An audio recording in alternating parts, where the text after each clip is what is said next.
Okay, let's begin. Welcome to our second session in our mini-series, Risk-Based Financial Management and Supervision. Our topic today is using actuarial reports, getting the added value. Please note that our attendees may use the Q&A feature in Zoom if you have any questions during this presentation. We will address all of the questions at the end. This session is also being recorded. The recording and the slide deck will be available on our event website later today. I would now like to introduce Fred Rowley. Right. Thanks, Christian, and let me repeat, welcome everyone to this second of our mini-series of seminars, aiming to give you the insights that we, the actuarial profession, can provide. The International Actuarial Association is presenting this in conjunction with A2II and the IAIS. So we aim to teach you to how we see actuarial reporting and what value we think you can get out of it. But before we go deep into that, and before I introduce our two main speakers, I'd like to first ask a few questions and find out a little about you yourself, and that will help us to aim our product directly where it will be most value to you. So poll number one about you. Are you an actuary or do you work in an actuarial field? And that should be on your screen now. And we'll just wait a few seconds until we see the outcome of those answers.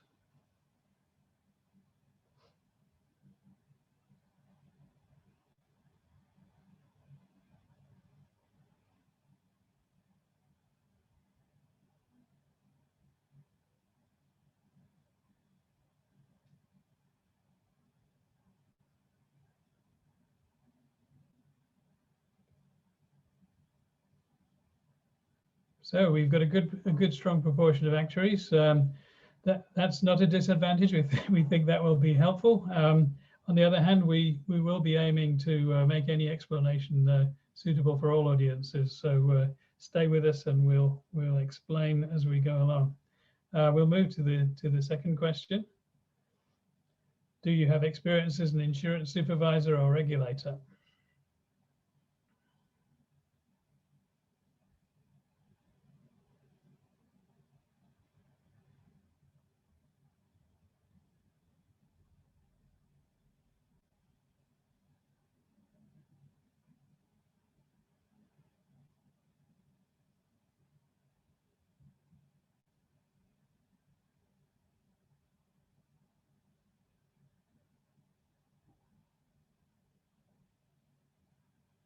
Good. That's a good mix. So hopefully that's not all actuaries in the supervisor. So we should have a good mix of audience.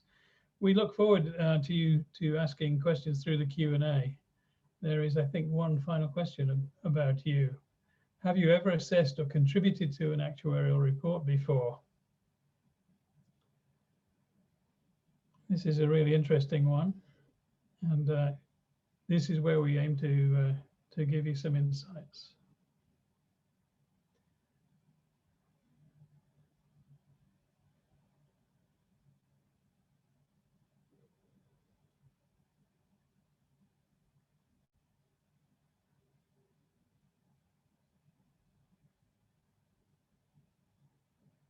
So that's really good. That's an excellent result, because from our point of view, if you people out there have thought about actuarial reports and asked yourselves questions about actuarial reports in the past, then you'll understand the kind of thing that we're going to be talking about, and you may have encountered some of the problems that we're going to talk about. So poll 4. What would you like to get out of this session? This is a bit more diverse, but do you want to do your job more effectively? Do you want to feel comfortable reading an actuarial report? Do you want to better understand them, actuarial reporting?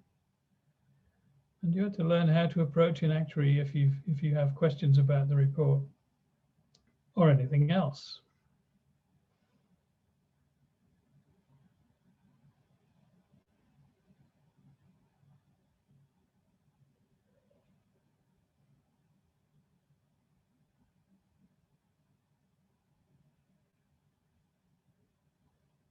Okay, a good weight of emphasis on two of them: better understanding and helping you to do your job more effectively. We actually believe that all of these questions have some relevance to what our two speakers are going to talk to you about today, and we hope that by the time we finish this 90 minutes, that we will have given you some insight into the way they've been thinking in their various roles. So let me move to introducing them. Firstly, let me introduce Britta Hay. She's a fellow of the Society of Actuaries, and she has 2 risk management credentials, which make this particular topic right in her heartland. She has 5 years experience working inside a supervisor in the Caribbean, and she's a university teacher. So she's sure to have a lot of insights that will help us move forward with this topic. Introducing Stuart Wayson, who has in fact a long career in the actuarial profession, but also in risk management. And for 10 years, around 10 years, he served with the Canadian supervisor, OSFI. And during that time, he was the liaison to the IAIS, the International Association of Insurance Supervisors. He's currently chair of the IAA's Insurance Regulation Committee, and we work together very frequently. I know he's going to have a lot of wisdom and insight to offer to you now. So without further ado, I will hand over to our first speaker. Thank you very much, Fred, and welcome to you all. It's great to have you with us on this webinar, and it's very informative to hear a little something about who you all are. As Fred has noted, I think your backgrounds fit very nicely, or we hope so, for this webinar. So let me begin on our webinar using actuarial reports with just a bit of an introduction for what we're going to be going through in the webinar. So next. So of course, the work of actuaries is very important in the operation of insurance and retirement schemes. And however, the focus of both Britta and myself is principally today going to be on insurance. But I would suggest that the types of material that we're going through is generic and can be translated easily if you're involved in supervising retirement schemes. The concepts are similar to what we'll be talking about. So we will be focusing on insurers in most of our slides. Actuaries are involved in many aspects of the work of insurers, and that's only natural because they're knowledgeable about the assumptions, the risks, the risk management, etc., needed for the sound operation of insurers and retirement schemes. Actuaries can be employed by the supervisor, by the entities themselves, or either of them can retain actuaries as consultants. Next slide. So actuaries, as many of you know, as I can tell from your background slide, we're members of a profession, and we must meet rigorous education, qualification, and continuing professional development requirements. But we must also follow applicable standards of practice, codes of professional conduct, and be subject to disciplinary processes. So all of this helps to assure the public that actuaries are professionally accountable and gives users confidence in the work that has been performed by actuaries. And this should be of significant help to supervisors who use and even rely on the work of actuaries. And the purpose of this webinar is to help you in the review of actuaries' work. Next slide. So actuarial work, as we've said, involves special skills, expertise, and experience that's critical to the sound operation of insurers and retirement schemes. But it can be pretty complex and difficult for someone without an actuarial background to understand, as our little gentleman here with the spyglass looking fondly at some actuarial formulae that in my younger days, I actually fully understood how to put those formulae together. But it's not a topic that everyone loves or feels capable in reviewing. Next slide. So the goals for this webinar, number one, identify the common challenges that you face as a supervisor. And here we're putting ourselves in the place of a supervisor in using actuarial reports. Secondly, describe different types of actuarial reports and their purposes. Thirdly, let's get into the meat of it and go through some of the practices where we can make more effective use of the work communicated in actuarial reports. And we've got two case studies we're going to talk about. One of them was distributed in advance, and Britta has another one that's contained in her slides. So all of this in the webinar today is to help you become more confident, proactive, and effective in your use of actuarial reports, getting the added value. Next slide. So let's talk briefly about actuarial work in insurers as background, if you like, setting the stage. Next slide. Insurance supervisors use the work of actuaries in many ways, but certain actuaries have important relationships with the insurance supervisor. Some actuaries, for example, are designated by law or regulation to provide specific reports or to carry out specific roles for the supervisor. Some actuaries in insurers are carrying out the actuarial function for the insurer as required by law or regulation in some jurisdictions. Other actuaries with an insurer are also quite important to supervisors because they may be responsible for actuarial work of particular interest, perhaps those who are involved in risk management. But there are many other types of work that happens within insurers that actuaries are involved with. And we'll get to that in a minute. Next slide. Next slide.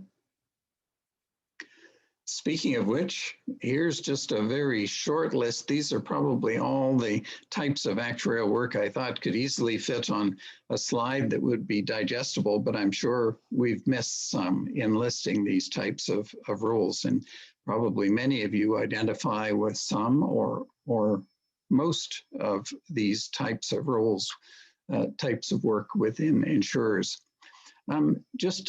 I would pull out one of these particular types of work for special interest. Perhaps it's my own special interest in it that is telling here, but it's the one that relates to actuarial work on behalf of par or with profits business.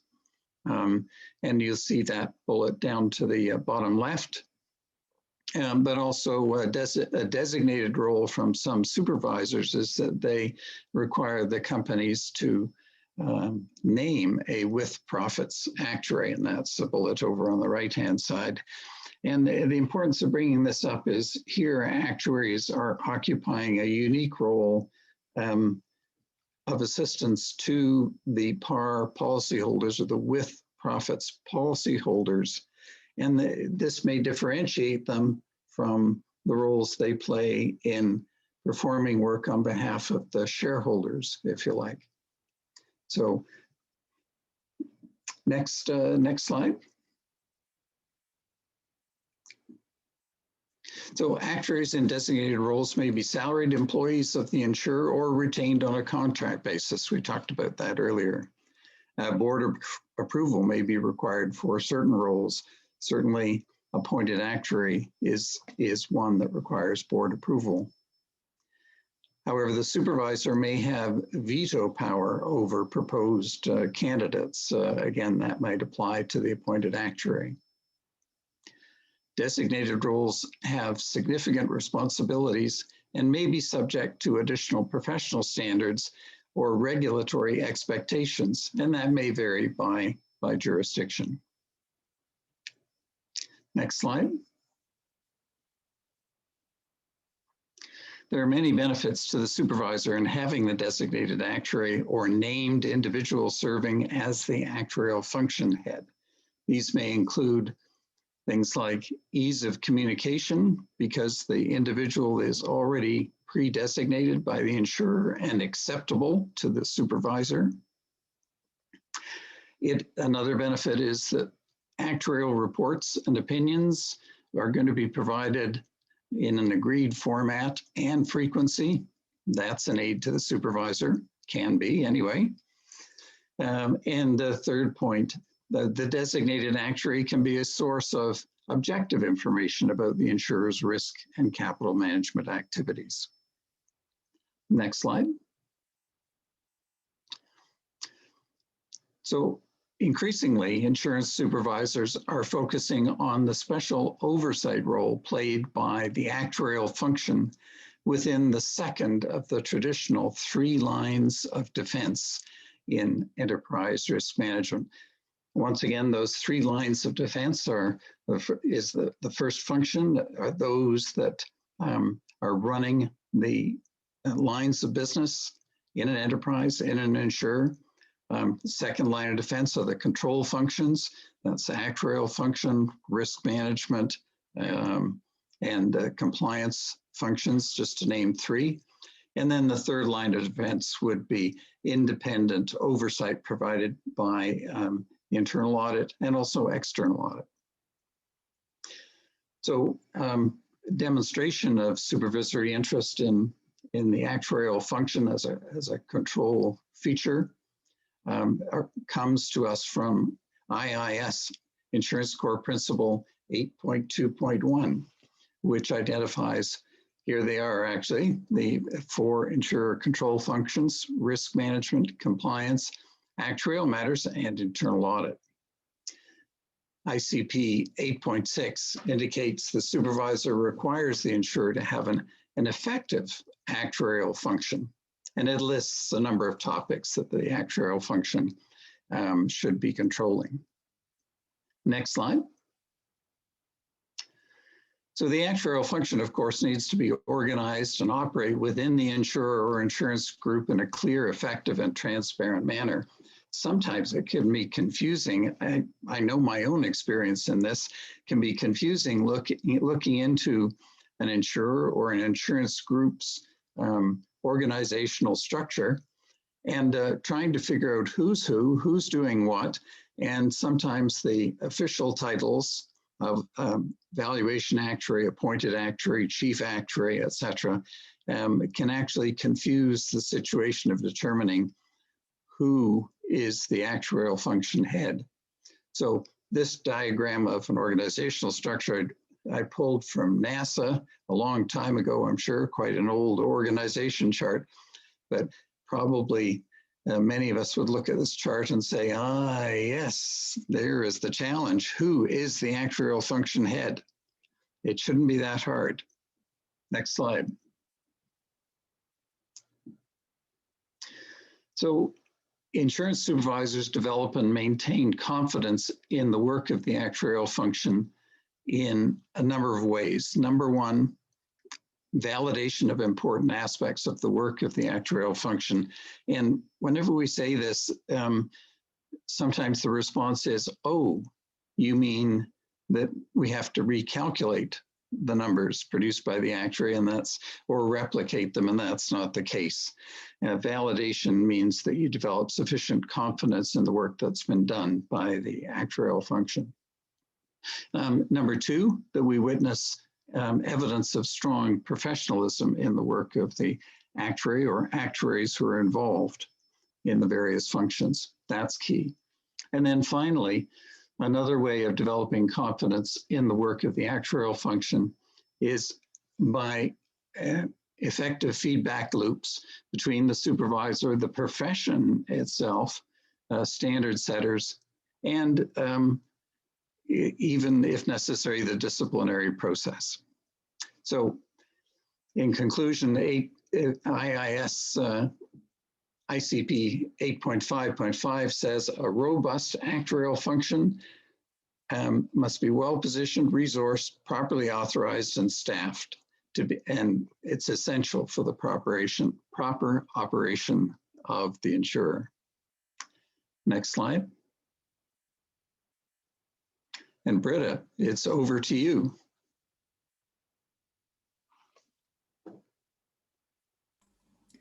Thank you, Stuart.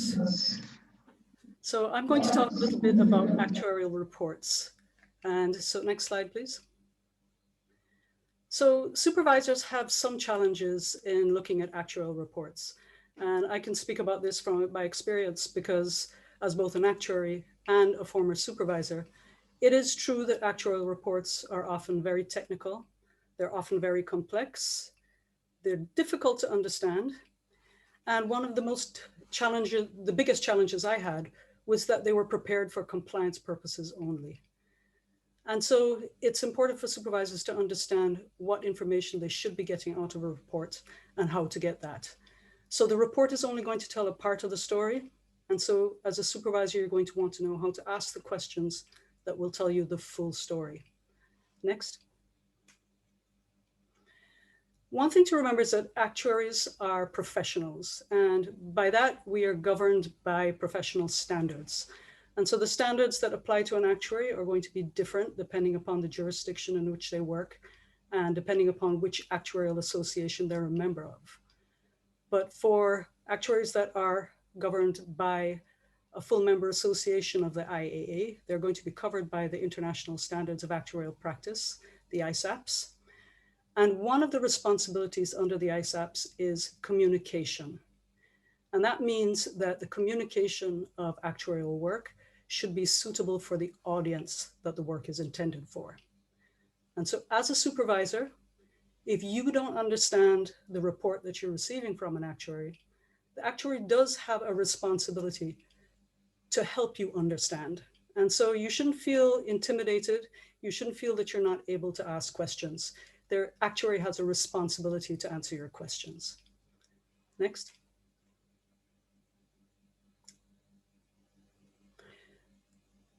One of the other ISAP, well, conditions is the wrong word, but one of the other requirements under the ISAPs is that the work be reported, the results of the work, but also a report that explains what's going on in that work. And so the report is going to give enough information to the user of that work to be able to understand what went into the results. And so what this means for supervisors is that a supervisor is going to be given enough information that they can understand whether or not the actuary came to a reasonable conclusion. And so again, like Stuart said, it doesn't mean that you're going to redo the actuary's work, but there's going to be enough information there that you can do a check on whether or not the work is reasonable. Next. So if we look at both of those, the reporting requirement and the communication requirement, the supervisor can actually require actuaries to communicate the work in a way that is understandable. Because even if a valuation report is done for an insurer and submitted to the supervisor, there are two intended users of that work. The insurer must be able to understand the work, and the supervisor must be able to understand that work. If the supervisor does have a strong enough actuarial function, the information provided in the report will be enough documentation that they can properly assess the work. Again, not redo the work, but assess it. In the case that a supervisor doesn't have a strong actuarial unit, the staff may not be able to independently assess the actuary's work. In those cases, the supervisor can get actuarial expertise on contract. And so this is something that is very common for smaller countries, for smaller jurisdictions, that if you're in a small country, there is no way the supervisor can have a number of actuaries on staff. The supervisor that I was working with in Jamaica, we only had 2 actuaries on staff. And so it would have been difficult for us to have enough expertise to look at actuarial reports across all types of business. Next.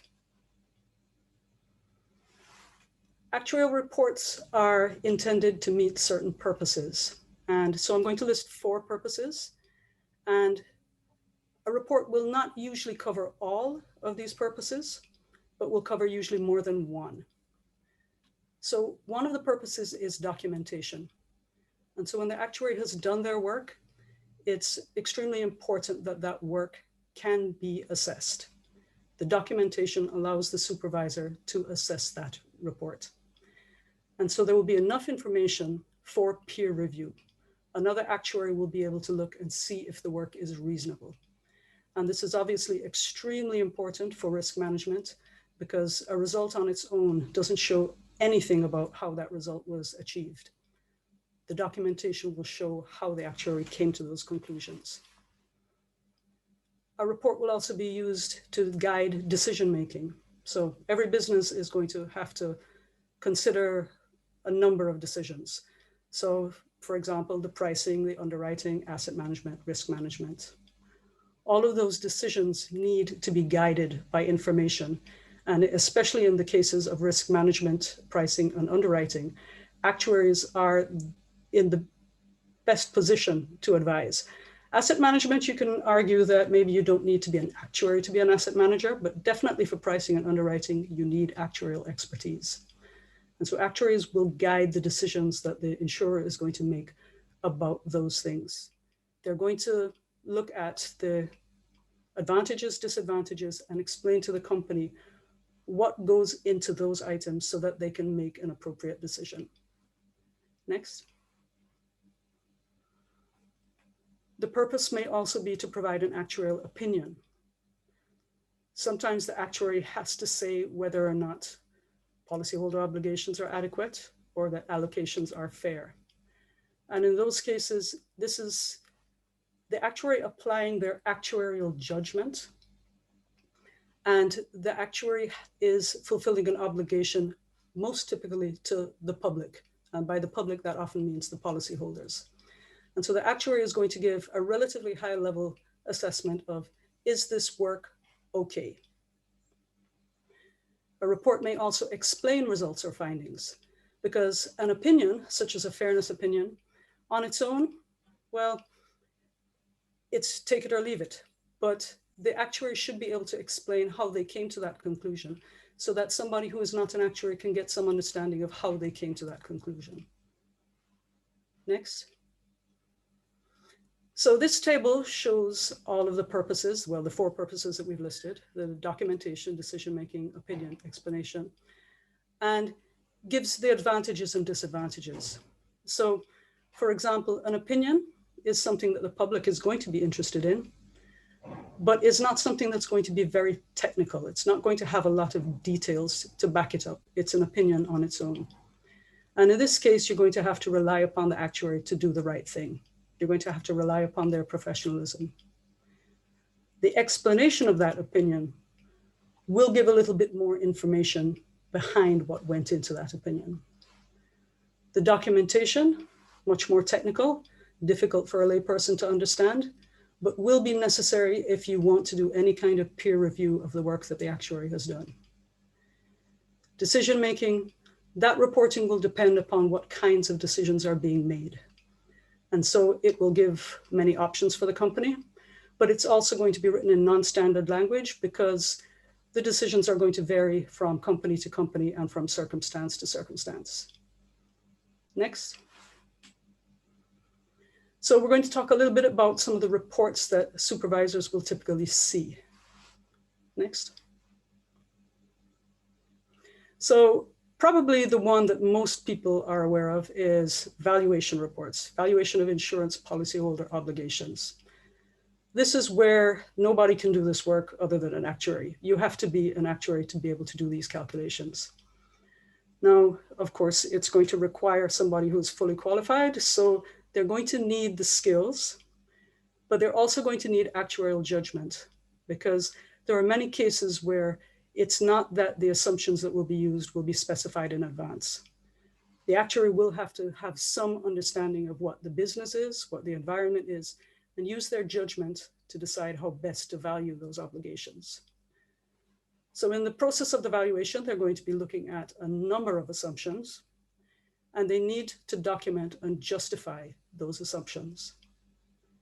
The documentation, again, is going to be necessary to provide the explanation of how the actuary did what they did, why they made the choices that they made. And peer review can't be done without adequate documentation. Without good documentation, you should have questions about what's going on in the actuarial control function.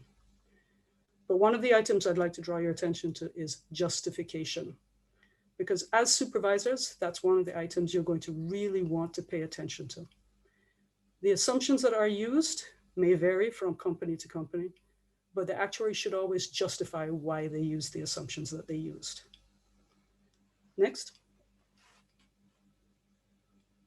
Next slide, please. So the opinion on the adequacy of technical provisions. And so that's kind of the higher level to the valuation report. So it's not going to give all of the detail and documentation that the valuation report will include. And it's going to say whether or not the valuation is adequate or appropriate. And so when people talk about an actual report, this is what they're usually talking about. So it's fairly standardized. It's a summary. It's not the extensive detail.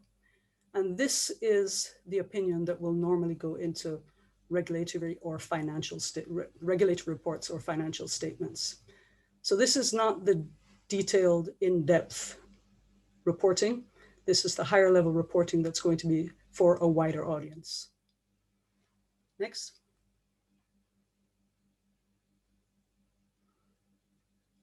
Next slide, please. Financial condition reporting, and this is going to tie in a little bit with the next slide. And so this is where you're going to be getting a report that tells you what's going to happen to this insurer if bad things happen in the future. Now, the scenarios are going to depend upon the precise purpose of the report, but it's going to be looking at what happens if things don't turn out as expected. And so the way you're probably going to come across this most is in the own risk and solvency assessment, the ORSA. And so through the IAS core principles, this is something that will be required by all jurisdictions for the capital adequacy requirement reporting. Next slide, please. So scenario testing. So this is a little broader than the previous slide. But scenario testing is used not only by insurers, it's very common within the financial industry. And it's, again, very useful. If you're going to have a risk appetite statement, you have to back up that risk appetite statement with why you believe that your tolerances are set where they are. So scenario testing will look at, again, what will happen if the assumptions don't come out in practice? What's going to happen if things don't work out the way the valuation report says? When things are changed, what will happen to the insurer? And so scenario testing and stress testing of key risks, which will go into the scenarios, will help both the company and the supervisors understand how resilient that insurance company is going to be. So the ORSA will include scenario and stress testing. So depending on the jurisdiction, there will be different types of scenarios. And there are times when the supervisor may specify the scenarios that must be used. Supervisors may also use a common shock that's going to apply to all companies. So they can look not only at how companies will be affected, but how the industry will be affected. Next. So the fairness opinion. This is the case where the actuary is fulfilling very often its obligation to the public. This is something that's very much in the public interest. And so it's important in cases where policyholders are going to be affected. Policyholders will not be in a position to understand the calculations that go into a decision made by an insurer. A fairness opinion from an actuary backed by the actuarial professionalism standards is going to give the public some reassurance that the decisions are being made in a way that doesn't affect them negatively. And so this can apply both to insurance decisions over policies in general, or typically in the allocation between the shareholders and with profit accounts for the par life insurance. Next. And an actuarial function report. And so these are required under Solvency II legislation. And so this specifies how the actuarial function should report on how it deals with technical provisions, underwriting policies, reinsurance arrangements, and risk management. And so this is going to give the supervisor a good understanding of how well the actuarial function understands and executes its obligations. Next. So this back over to you, Stuart. Well, thank you very much, Britta. You've really set the stage for this next section. There's perhaps one thing from the last session that you were talking about ISAPs, international standards of actuarial practices set by the IAA. They're not binding on members or full member associations in their jurisdictions unless the FMA so adopts the ISAP in its jurisdiction. So just a reminder on that. Okay, so Britta, thank you. You've set the stage now. Our appetite has been whetted. We now are eager to get on to the core central part of this webinar, which is, okay, now we understand the work of actuaries, all their various roles. We understand the challenges of dealing with actuarial reports. We know some of the variety of actuarial reports. So just how do we go about making them, making more effective use of them? So that's what we're going to talk about next. So next slide. Next slide.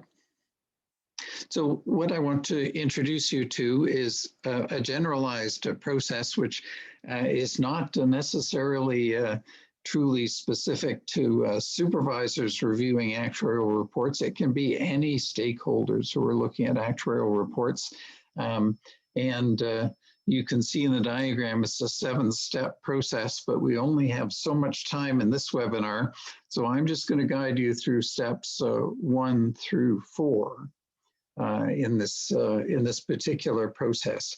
But this is how I'm going to guide you through how we can demystify the work of actuaries and help to extract relevant information, learn how to ask better questions to make us more effective. Okay, next slide.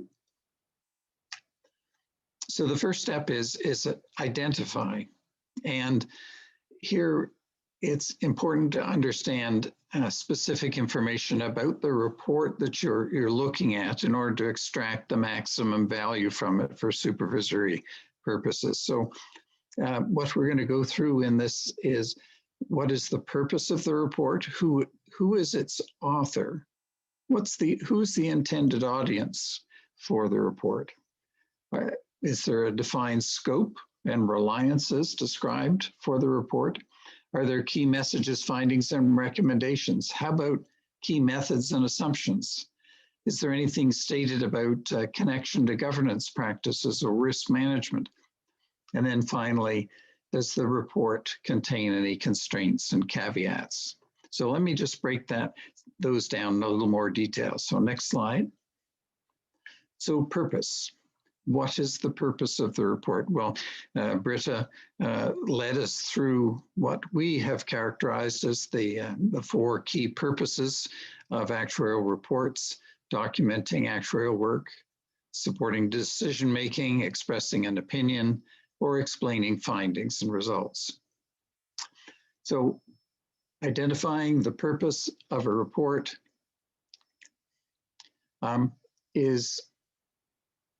it helps the reader understand what it promises to communicate to its end user. Okay, next slide.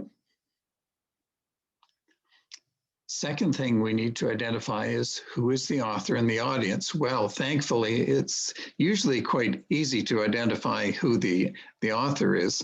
And the intended audience, hopefully, is also identified in the report itself. However, on occasion, I know as a supervisor, I would come across a very interesting piece of work completed within the company. I don't know if it was on sensitivity testing or key risks, something like that. I come across that report, but yet I'm not sure who generated the report, who was interested in the report, how was it handled in the chain of command within the company. So that's an example where it's important to know that chain of communication with clarity. Next. Scope and reliances. Any good report, of course, should describe clearly what the scope of the work is that was performed and who was involved in the process. It's important to understand the breadth and the depth of the work. Was it just a fundamental review of experience in a certain area, or was it simply let's just use or quickly update previous assumptions? It's also important to know if the report has been relied upon or used in the work of others. Next slide. Key messages, findings, and recommendations. These tend to come out in reports prepared for decision-making or to provide an explanation of results and findings. Certainly, the supervisor should always follow up with the user of such a report to determine what action was actually taken as a result of the report. Opinion reports, on the other hand, tend to provide, as we noted earlier, a singular key message in standardized language. But such a report should be supported by other actuarial work and analyses that provide additional insight into the breadth of analysis considered by the actuary before rendering their opinion. Next slide. Key methods and assumptions. In assessing most types of reports, it is important to identify how the actuary went about their work. What methods and assumptions did they use? And how did they justify the selection of those assumptions? The more important the assumption or the method is in the end result of the calculation, the higher the supervisory and actuarial expectations should be that those methods and assumptions have been carefully chosen, supported, and documented. Important actuarial work is often supported by analysis demonstrating the results of alternate what-if scenario and/or sensitivity tests. I must say that over the decades, the importance of, the importance of carrying out scenario and what-if type sensitivity tests has increased immeasurably. Next. Connection to governance practices. We mentioned the 3 lines of defense here. They're mentioned again, the 3 lines of defense in an ERM practice, risk management practices. Actuaries, of course, as we've mentioned, actively contribute to each of these lines of defense. Next slide. But I think the important thing that we're trying to mention here is that as you look at various actuarial reports, maybe it's ORSA, maybe it's a sensitivity analysis that has been conducted by the actuary. What we'd also be looking for as supervisors is what connections have been made between that work of the actuary and the risk management function, evidence that the sensitivity is within the limits set by the board for risks, risk tolerance. That's what we're looking for here as well. So better practices would be making those links and connections, and poor actuarial practice would be silent on them. Next. Constraints and caveats. Oh yes, I've got some experiences here. Reports might normally be expected to describe any non-material constraints or caveats, but where those caveats are unexpected, material, or too broad, they may render the work unfit for its intended use. I must admit, I had a work assignment at one point wherein the actuary called me in and said he wanted a review, an extensive review of a given assumption. I said, fine, just let me loose. Let me talk to the people who are involved in that area. And the actuary said, no, I can't do that. You can ask me any question, but I can't let you talk directly to my people. Well, that was a red herring, that's the wrong word. That was a red flag to me as I prepared my work. And in the end, I had to significantly qualify my work in the end to say that I had been restricted in my access to important information. So constraints and caveats can occur anywhere in the work and subsequent report. And you should be on the lookout for those. Okay, next. So now we're on to step 2. We've moved from identifying the key features of the report, and I hope that as you visualize reports that you have seen in the past and tried to go through all those identification stages, you may have come up with a number of questions.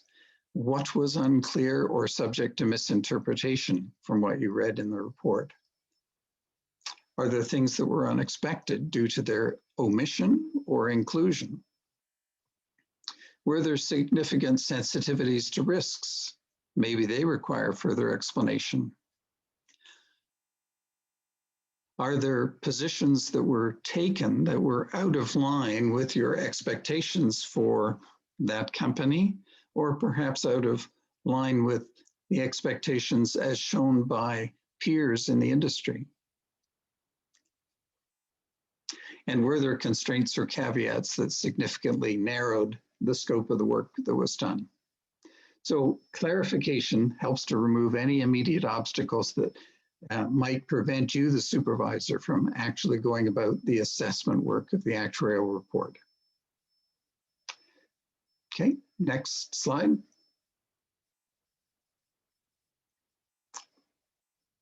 So now we're on to step 3 in the cycle. Now we've identified all the key aspects of the report that we need to. We've had them points of clarified. Now we're ready to go about the business of assessing what we think about the actuarial report for supervisory purposes. And here, I think there are 2 things that we need to be looking at. We need to be looking at the actuarial report for its contents, and also what those contents might say or imply about the actuaries or insurers' performance. So when I talk about contents, I'm referring to an objective focus on our part, on the quantitative elements of the report. Perhaps in simple form, it's are we getting an impression from the contents of this actuarial report that the insurer has a strong position in terms of solvency protection for policyholders? Or is it the opposite? We're getting an impression of weakness portrayed through the contents. Now, performance. Performance is a subjective exercise where we're looking at the qualitative elements in the report. Was it well prepared? Does it demonstrate a good connection to good governance, control, risk management practices, yes or no? So what I've always liked to do in some of my work in looking at a variety of actuarial reports, say ORSA reports received from the industry. Next slide, please. I would try and display them on a graph, sort of like this. Now, contents, you'll remember, if you're at the bottom end of contents, that would mean that there were solvency concerns that were evident from the insurer. Whereas if you're at the top side of contents, then you'd be getting an impression that the insurer was quite solvent. And looking to the left on performance, this would be a case where you are definitely getting the impression of perhaps poor professionalism in the work that was done, maybe a lack of connect within the insurer, between the actuary, the risk management function, etc. Whereas on the right side, things would be operating much better in that regard. So of course, in the upper right quadrant, you've got the stars in the group. No further, little further supervisory attention would be required. But in the bottom left, you've got the policeman holding up his hand saying, stop right there, we've got some trouble here to look at. So I would commend that sort of an approach, that grid approach, so you're combining both sets of qualitative and quantitative information into your supervisory review of actuarial reports. Next slide. So after your assessment of the actuarial report, you should update your overall assessment of the insurer.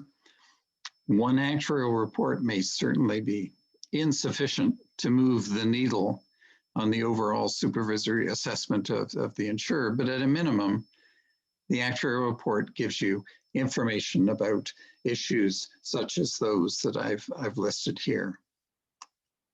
Next slide. Whether or not your assessment of the actuarial report has indeed moved the needle on your overall risk-based supervision of the insurer, you need to decide on the messages that you're going to communicate to the actuary and or the insurer about what you found, the results of your assessment, any remaining issues or concerns that the supervisor, you, have about the report, and then necessary next steps for the actuary or insurer to take to improve the results of the assessment. Next slide.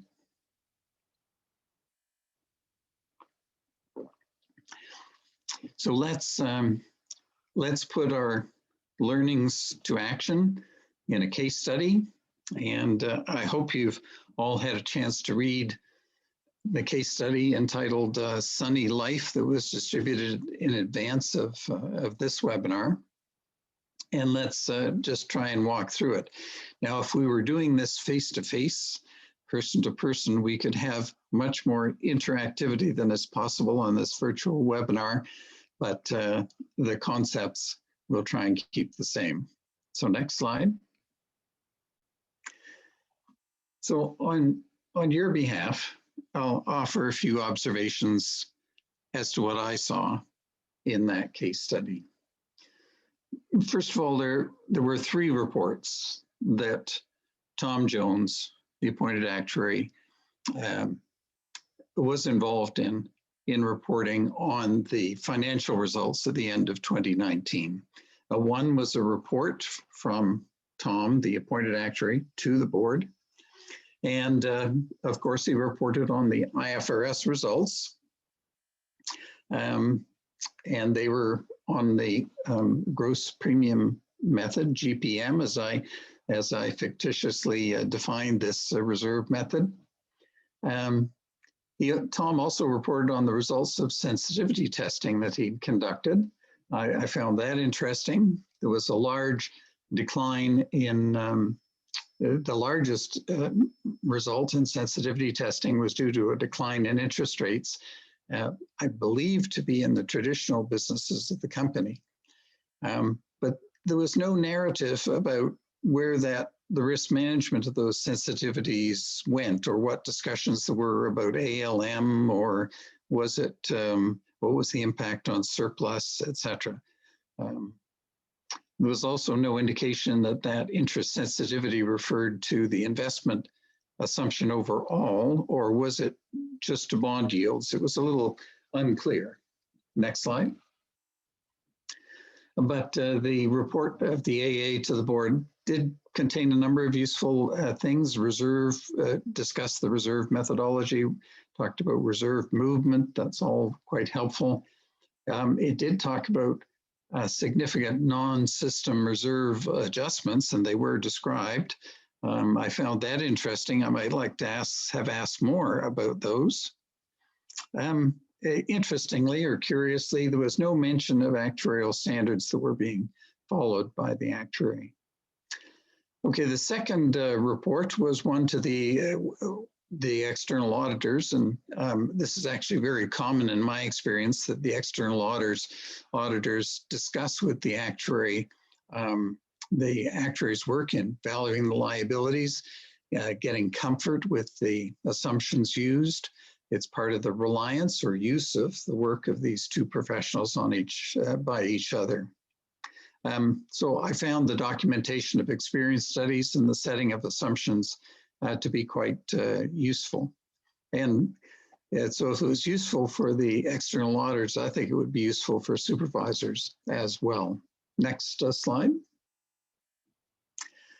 And the third report that we could see from Tom Jones to the regulator in his jurisdiction, it talked about the liabilities as required by regulation in the jurisdiction of Sunderland. And of course, this statutory basis includes no negative reserves, basically just an adding on to the IFRS reserves to eliminate the negative reserves. That's understandable. There was a good summary of assumptions, but much more useful information I found was provided to the board and to the auditors on assumption development. This report to the FSO also seemed to contain tables of data, which really provided no insight to me into the risks faced by Sunny Life. A summary of important totals, perhaps movement and reconciliation and expert commentary would have been preferred. Another thing I found interesting is that Tom did comment on the size of the par and non-par surplus, but for me that raised more questions than were answered because I had a few questions about the size of the par surplus in relation to the amount of business that remained. We'll get to that in a minute. Next slide. So what I did was, with this available information from Sunny Life, I put together this quick little table, a quick green, amber, and red, things that I found that were favorable from the valuation review, things of which I was uncertain, and then unfavorable factors. So, and just not going through certainly every one, but it was good that the actuary used the gross premium valuation method as required for the jurisdiction. And some of the elements below in the green column indicate that indeed the actuary was in conformance with GPM, so that was good. Just going straight to the unfavorable side, I noted that 28% of the assets backing the liabilities were in equities. And this might give rise to why there was such sensitivity to the investment return assumption. And then what I noticed is that for that assumed equity return rate, it was based on a dividend yield on the shares of 3%, sorry, plus 4.5 per annum growth assumption. But the margin for adverse deviations was only 50 basis points. And then, of course, the actuary reported a significant sensitivity to yield drop. So next slide. So informing my overall supervisory assessment, I thought of these 4 points. What is the potential for material adjustment to the valuation? I would say there's a medium to high risk that the valuation could be overstated due to equity returns and the interest rate sensitivity. Is there a threat to solvency? Well, perhaps it's medium risk, but I'd have to have a little more analysis from the company as to the sufficiency of non-par surplus. Is there a policyholder fairness concern? There could well be. I'd like to ask more questions in this regard, because there's a large par surplus, according to the case study, which has not yet been allocated, but there aren't many par policies left. So who will get that par surplus in the end? And do we need to take action as a supervisor? Is a tontine building up? And then lastly, governance concerns. I rated this as a medium risk because it's not clear the nature and extent of enterprise risk management, consideration of sensitivity testing or stress scenarios even. At the board level, senior management level, the actuaries' communications are insufficient to help us understand higher level governance considerations within the company. So I hope that was a review of Sunny Life as a case study, and I hope it helps to demonstrate how you can read actuarial reports and review them, think of the key considerations that you're looking for, and ask questions. That's probably the most important way to gain additional information as a supervisor. We may not necessarily be will probably never be an expert in the company's affairs, but through the actuarial reports, it can trigger questions that we can ask to enhance our understanding of the way those risks are being managed in the insurer. Next slide. So these are some possible questions that I wrote down as possible questions that I would ask the appointed actuary. I'm going to leave you with these, except to say one of them might be here. How are the assumptions chosen compared to the peers in the industry? For example, the MFAD on equity returns at 50 basis points. I think the actuary should be in a position to be able to discuss why the 50 basis points was chosen and why it was appropriately conservative or otherwise.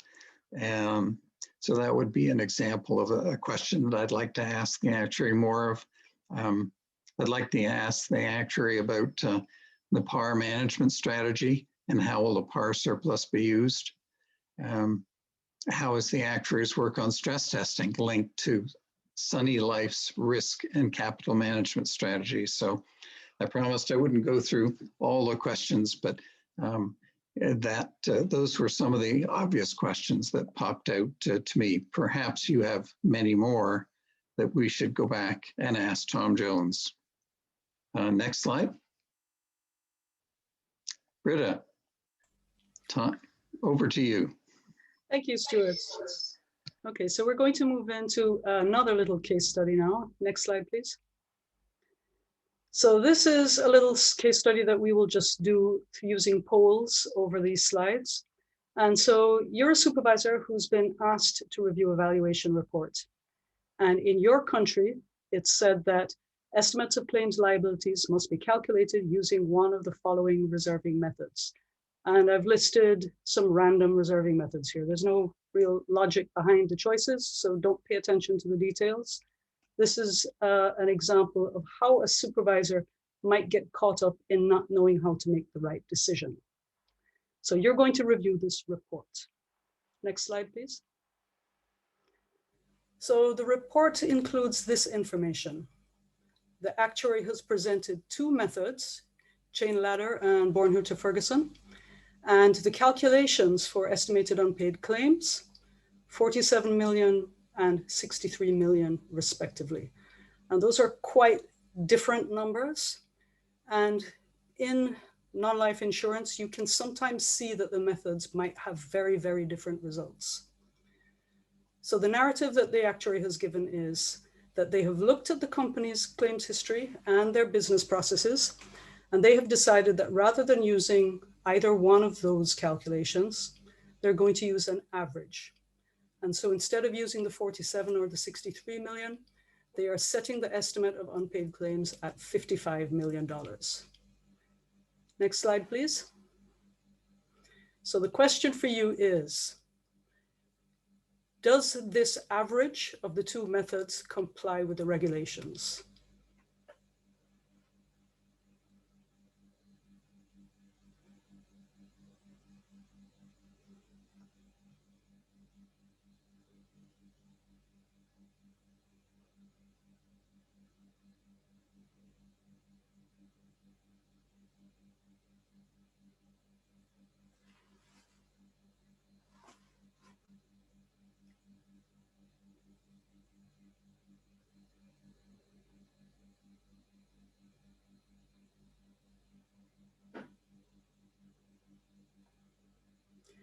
Okay, and so this example is reminding us that regulations are laws.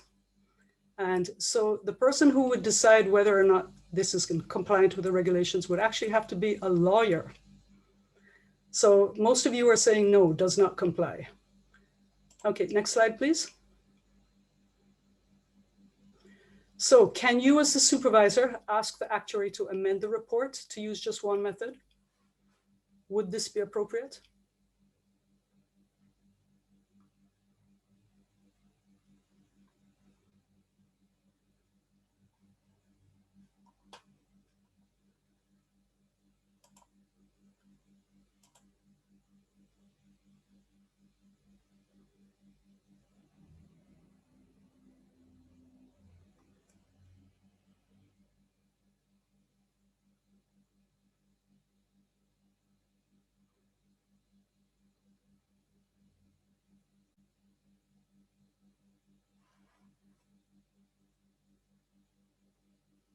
Okay, so most of you are saying that yes, we should stick with the regulations. And the decision here really again would boil down to who gets to decide if it's appropriate. Are you going to follow the law to the letter? Next slide, please.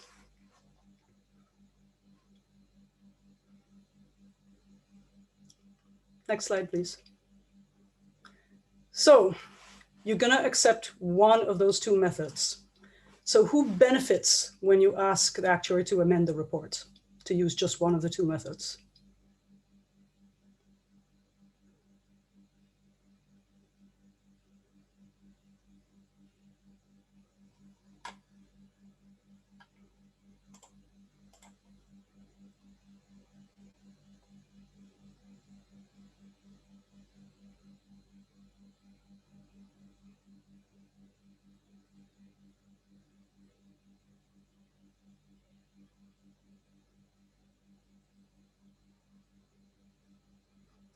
And so now everybody's not really sure who is going to benefit.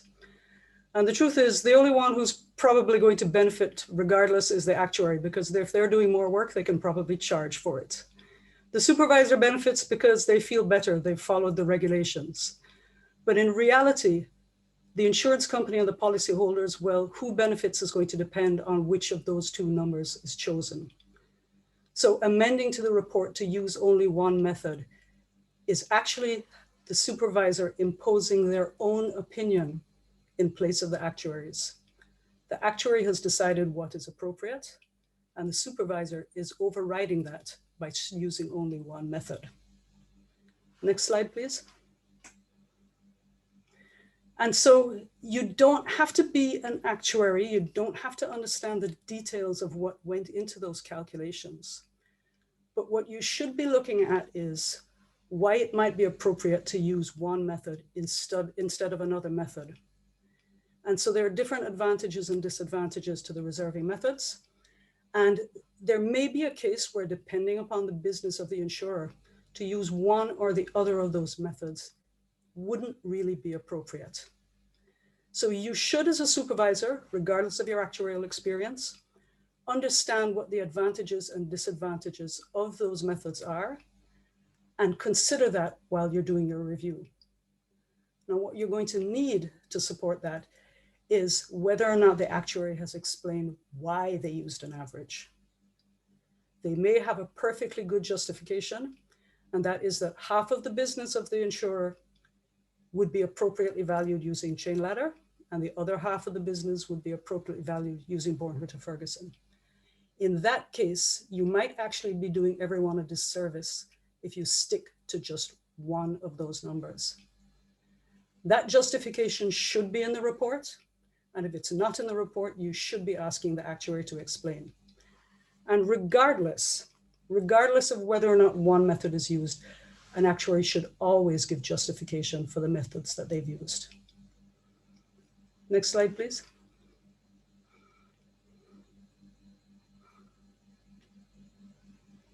Next slide.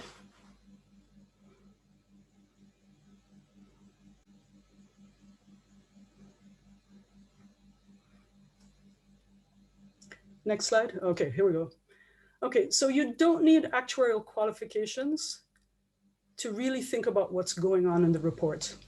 So you don't need qualifications to decide whether or not an average of those two numbers would be appropriate. But you do need to understand when the methods would be used and why the actuary has made the choice that they did. So the more actuarial technical knowledge you have, the better, but you can still apply some common sense to the knowledge that you have. If you are not able to understand all of the complicated details of the valuation report, you can create what I call a cheat sheet. And so you would have a sheet that tells you, for example, which of those methods would be appropriate under which circumstances. And so when you see that the actuary has used one of those methods, look in the report for whether or not they have justified it and whether or not the data that they have given you supports that justification. Next slide. And this can be a big problem for countries that don't have a lot of actuarial expertise within the supervisor. Because especially in smaller countries, and Jamaica is an example, we have legislation that was really intended for another country, and it was imported to our countries. And so it's sometimes much, much more complicated than we need.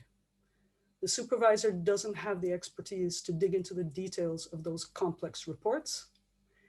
And if companies are submitting reports just for compliance, and the supervisor doesn't understand the information they've received, you can end up in a situation like in that case study, where the actuary gets scared about making a decision that isn't in strict compliance with the legislation.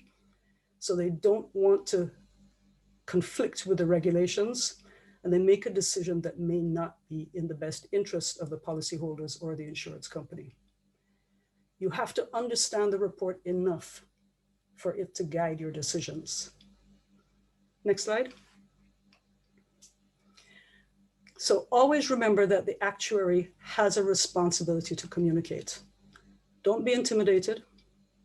If the actuary has said something that you don't understand, you can ask them to explain. Now, you don't have to be confrontational. You can be very conversational in how you ask them, but you should be able to ask them to explain, and they have a responsibility to respond. Now, you don't want to challenge the actuarial opinion, because if you don't have the actuarial expertise, you wouldn't be in a position to challenge it, to say that it's wrong, but you should request clarification if you're not comfortable with it. So clarification is something the actuary must provide. If the actuary is unwilling to provide that information, you should be very concerned.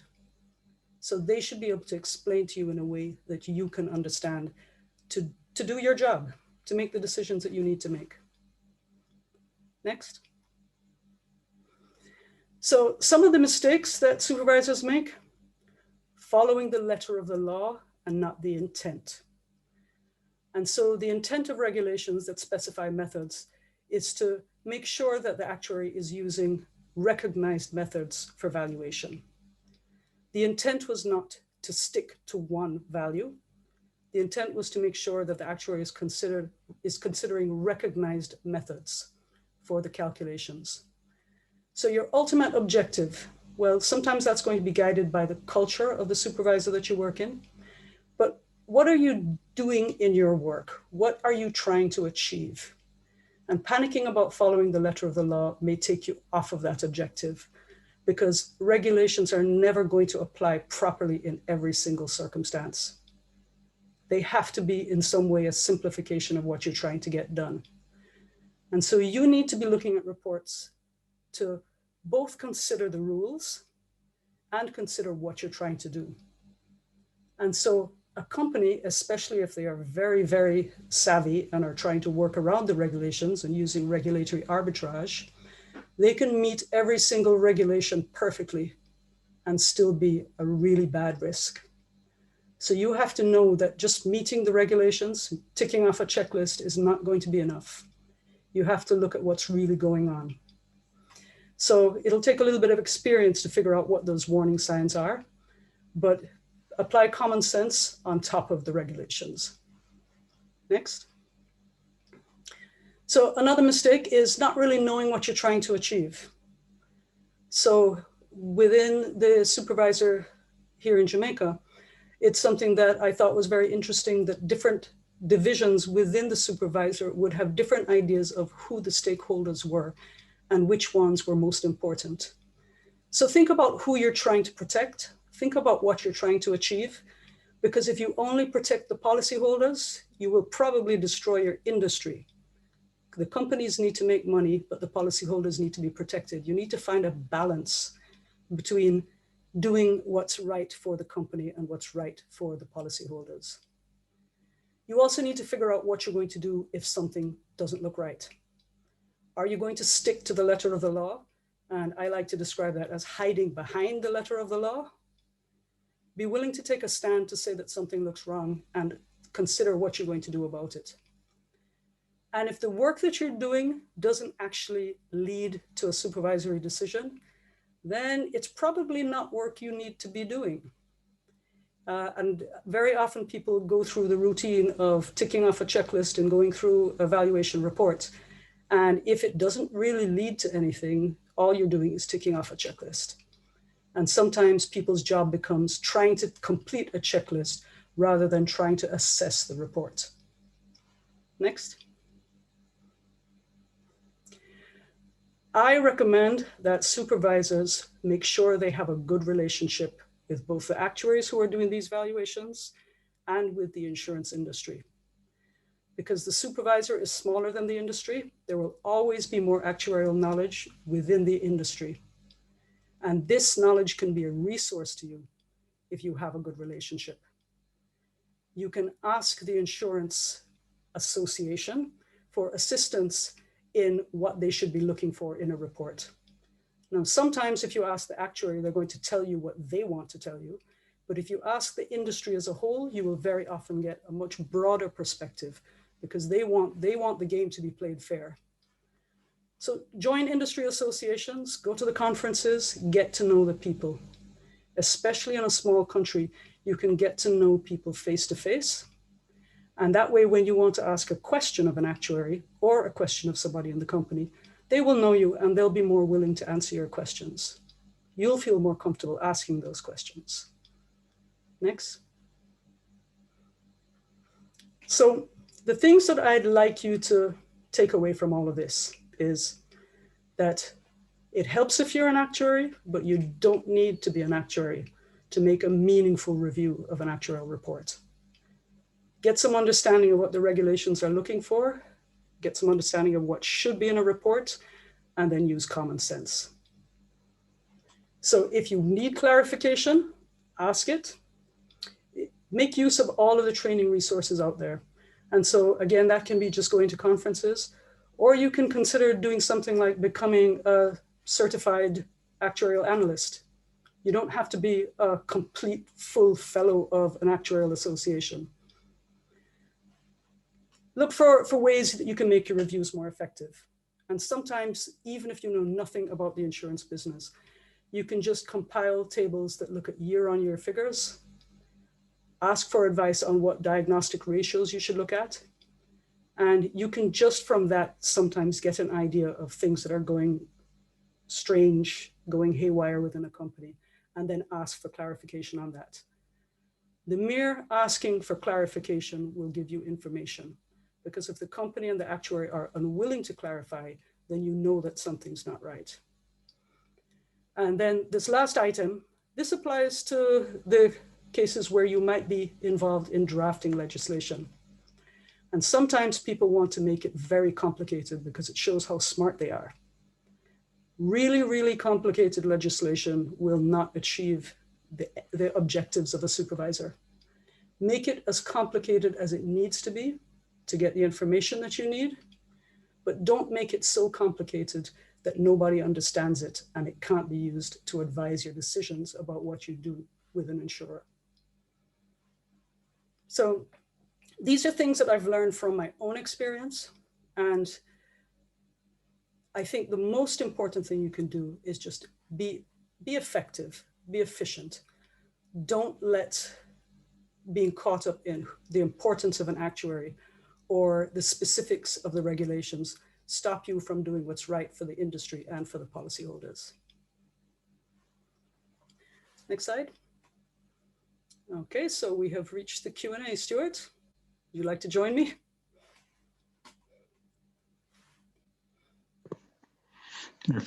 Fred.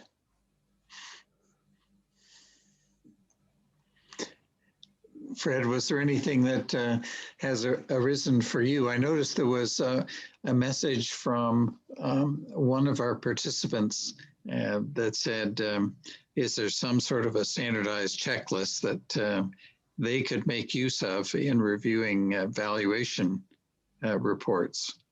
And I might just start off with that one. I guess in my experience, of course, follow the types of techniques that we were describing for you, the methodology we're describing. But if you're just starting on this process as a supervisor, what should I review? I would begin taking a look at a variety of valuation reports in your jurisdiction as a start, and get some consensus amongst your fellow colleagues who are reviewing those reports to say, where does it appear that there are some issues? And begin to focus on some of the key areas in the valuation that you've all identified as being areas of concern. There's so much within evaluation that could be queried or questioned. Perhaps it's better to pick a theme for a given season, a given year, and just to work through your understanding of that particular aspect of the valuation amongst all your peer group of companies, but especially the ones that seem to be, how should we say, further out on the tree limb than you might feel comfortable with. And not only talk to those who are far out, but those who seem to express themselves very clearly on the methodology that they used and seem to have very sound reasoning for the assumptions that they used. And then you'll begin to develop a feel for what makes sense in your jurisdiction for actuaries performing the valuation work, and where are the practices that are stretching common practice. Fred or Britta, the thoughts, comments? Sorry, go ahead, Britta. Yeah, I agree with what you're saying. And yeah, look for the outliers. Look for the companies that are the extremes and see if they're really demonstrating the kind of performance and the kind of behavior that you want to see your industry represent. Because sometimes you have companies that are taking a lot of risks, but that's because they're very, very dynamic and they are expanding what the industry is doing. And you have other companies that are extremely conservative and are not necessarily fulfilling the role that you want an insurer to play. But the culture within you as a supervisory agency is going to help to dictate how you interpret what's appropriate for your industry. Sometimes stability is going to be what the supervisor wants because of the instability within the financial sector. And sometimes you want a little more dynamism within the industry. You want to see more product development, and et cetera. So think again about what you as a supervisor are trying to achieve. Yeah, I think that's a very, very practical approach, Britta. I certainly support that. And I would say that as we saw, I don't know if all attendees were on the call last week, as we saw last week, there are certain leading indicators of likely insurance failures or near misses. The weakness is visible in various places. And of course, one of them is through the formal reporting to the supervisor. But when the capital position of a company starts to deteriorate, doesn't mean something is going to happen next year. It means it's already happened, and it's beginning to affect the finances. The advice, the summary of what Britta and Stuart have been telling us all through this session is that at that point, if you see things starting to deteriorate, you need to engage with the people who know why it was that it began to deteriorate. So if they say to you, Britta's example of a dynamic expanding company, if they say, well, we feel we've got our risk management under control, and we've got the capital, we're expanding with new products and new business, and it's taking some capital for acquisition, that may be a perfectly acceptable position. If you find an old dormant company, and I've seen one of these, which has launched into a new set of products with an adventurous profile and is causing itself capital losses by the way it's managing that, then the answers you get will be very different, and actually they'll help you to understand what needs to happen next. And your intervention may actually help management to understand what needs to happen next.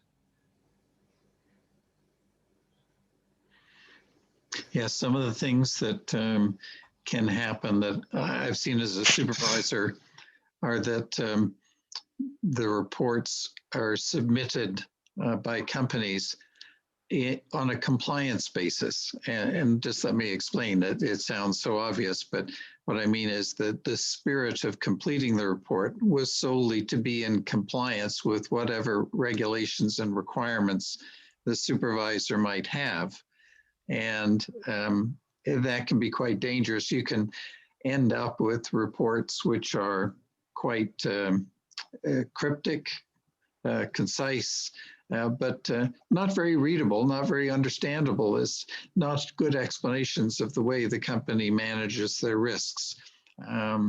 And so when you see that, if you remember my diagram about contrasting content, quantitative aspects versus qualitative aspects of the company, that would be fit under the criteria. That's a very poor reporting on performance, if you like. So that would require pushback from the supervisor to say, hey, you're not really doing a very good job here of explaining how you're managing your risks. Another way that sometimes I see, and it distresses me, is that the supervisor will get an avalanche of paper on their desk, and also that's 1,000 pages with hundreds of pages of charts and tables. That surely is not a good way to concisely inform your board about the key risks to which it may be subject. Stuart, if I could just, question has just come in live, but I think it's from Miss, sorry, I don't know the gender of this person, Chi Tha Win Tin. And I read it, says previously that the actuaries are used in risk management and compliance functions. Are they the responsible people in an insurance company? Do they need to have an actuarial background to do a good job? And if I can just give a quick, short answer now before you two guys chip in. My answer would be that being an actuary usually helps people in those positions to do a good job. But I've seen some very effective people doing those jobs who've learned to work with the actuarial function in a way that means they can take a different angle on the risk management function. Sometimes they are actuaries who've basically stopped being actuaries and think of themselves as risk managers. In those cases, whether you can get a collaboration between the risk function and the actuarial function, I think that's the best of all worlds. But you're free to disagree, Stuart and Britta. I'd say that for compliance, it's not as important, but for risk, I think it is very valuable to have an actuarial background. Because when people ask me what an actuary does, I say anything to do with uncertainty and money. And so the people that you want to be in that head of risk You want them to have an understanding of how risk applies to the money. And so I think that yeah, it's definitely for risk. I would recommend it. Yeah, I don't have anything else to add to that. Fred, this is Christian. There is also another question in chat, and probably Britta, Yes. you may want to. Yes, I've seen it. Yeah, okay. And it's directed to me. And so I suggested the CAA qualification, the Certified Actuarial Analyst.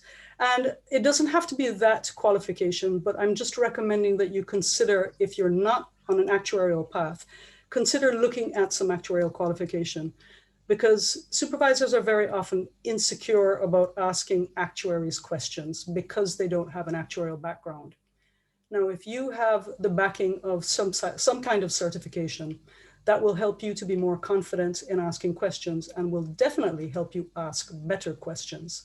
So it doesn't have to be that qualification, but consider getting some kind of actuarial training so that you're in a better position to ask questions of the actuary.